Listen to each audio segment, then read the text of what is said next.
The Mighty Ducks! What makes them so mighty? They have Charlie, the captain, Fulton, the enforcer, Jesse, the trash talker, Forget it, cake eater. If you wanna play with yourself. Banks, the scorer, Connie and Guy, the power couple, Goldberg, the goalie. Be careful, man. It almost hit me that time. Goldberg, you're the goalie. It's supposed to hit you. Does that sound stupid to anyone else? And Averman. Come on, make it look real. Act hurt. I am hurt. And to top it all off, we have the coach, 1/5 of the Breakfast Club, Emilio Estevez, otherwise known as Gordon Bombay. Maybe it isn't the team per se that makes them mighty, but it's the fact they star in a trilogy. So sit back and let's start with the theme of the first film. There are moments in life which define who we are. For some, it's winning a championship. Maybe it's saving a life, or even having a child. But for Gordon Bombay, it's missing a penalty shot for the Pee-wee State Championship. Not even to win the game, but to tie it. You may think, Pee-wee hockey, he's like 12 years old. Well, you're not wrong.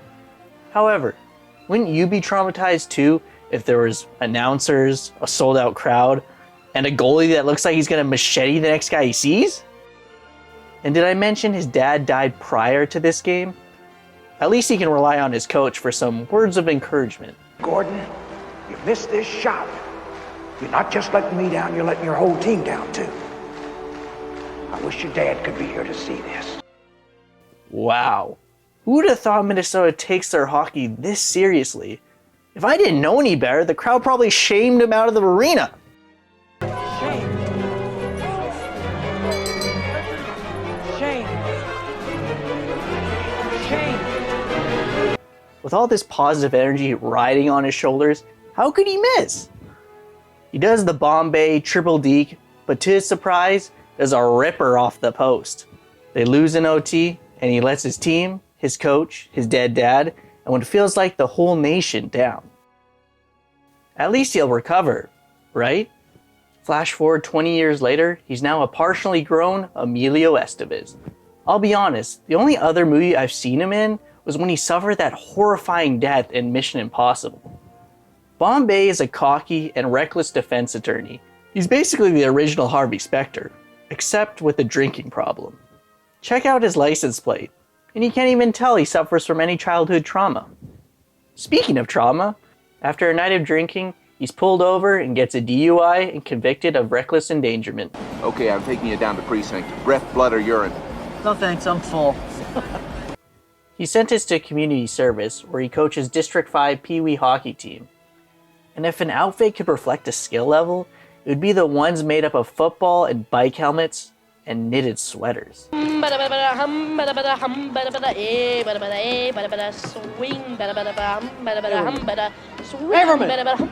Hockey. Of course, his first game is against Coach Confidence himself, Coach Riley.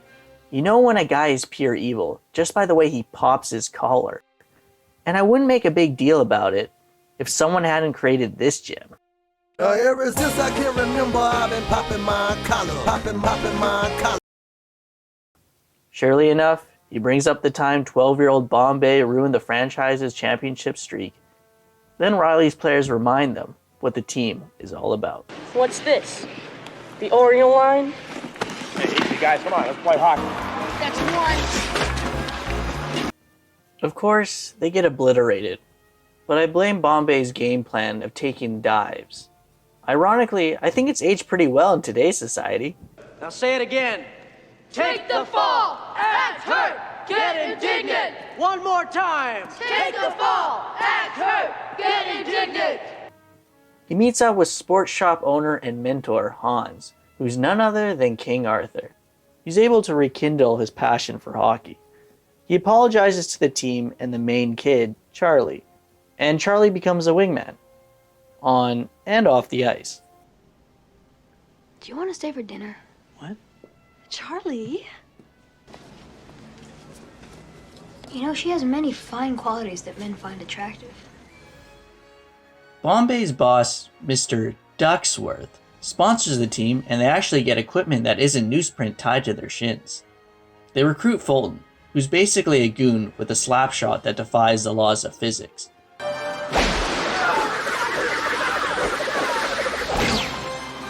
They also recruit 2 figure skaters, but they're not in any of the sequels, so who gives a shit?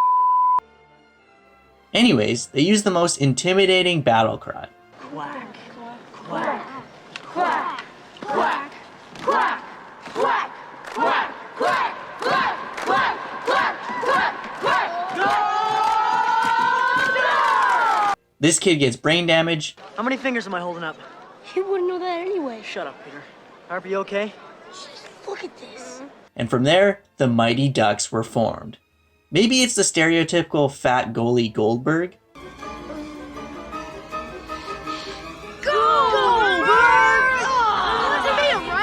but Bombay knows that these scrubs, kids, still can't win without a peer scorer. So he uses his scumbag lawyer tactics to steal Adam Banks from Riley's team. Bombay gets fired from the firm for pulling this stunt. At least he ends on good terms. Quack, quack, quack, quack, quack! Mr. Ducksworth. Quack, quack, quack, Gordon, quack, quack! stop Quack, quack, quack! Quack, quack, quack! Quack, quack, quack, quack, quack, quack! Looks like the team did learn something from their coach. What have you got to say for yourselves? Quack. Quack, quack, quack, quack. Banks ultimately carries them to the championship game, and he's welcomed with open arms. Like, say welcome. Cake eater. Ooh, the Jest Man. This is the new guy, the Jester. Shut up, Averman. What does that even mean? I know nowadays cake means butt, and I guess if he's saying cake eater, well, I'll just leave that one alone. They also get to meet some of the players from the Minnesota North Stars, like Basil McRae and Mike Modano. Gordon Bombay, right? You remember me? Sure, from Pee-wee's. This guy used to rule in Pee-wee's. Oh yeah? I heard you're a farmer. Everybody talks about how great Bombay was at Pee-wee, which makes you wonder, how good was this guy at 12 years old? The championship game between the Ducks and the Hawks is so epic that even Face Off reenacted it. I think Riley paid off the refs, because there's absolutely no calls in this game. Not only do they rough up Banks, but they pull a Karate Kid. But instead of sweeping the leg, it's cross-check the neck. I want you to drop Banks like a bad habit. I want it out of the game. Finish him off. You got it? From behind, stops Banks down, Banks shoots, scores! Get him a body bag! Yeah! All right. This game gets so hectic, Fulton collapses the goalie's lungs and tombstones a kid.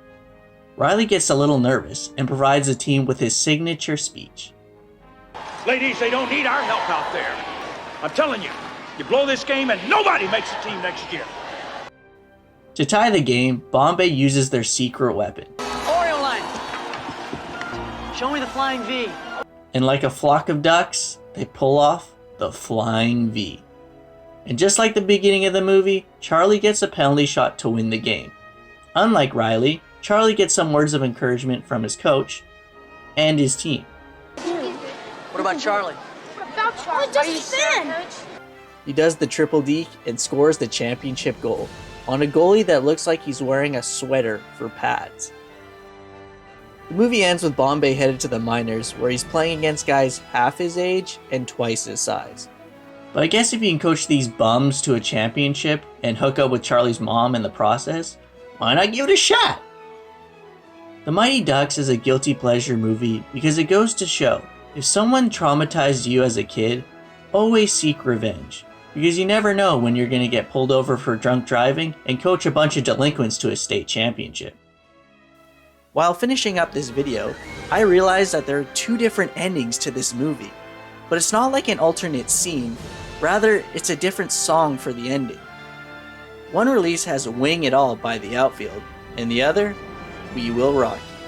And since I'll be copyrighted for both, I will provide you with the next best thing. Hey, Ducks! No matter what happens, we'll see you next season.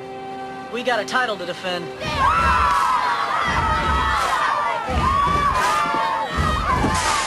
Doo-doo-ch, doo-doo-ch. toot, toot. Buddy, you're a boy, make a big noise, playing in the streets, gonna be a big man someday. Up on your face, you big disgrace, kicking your can all over the place, singing, we will rock you. Just so you know, you really suck. Hey, I'll decide who sucks around here.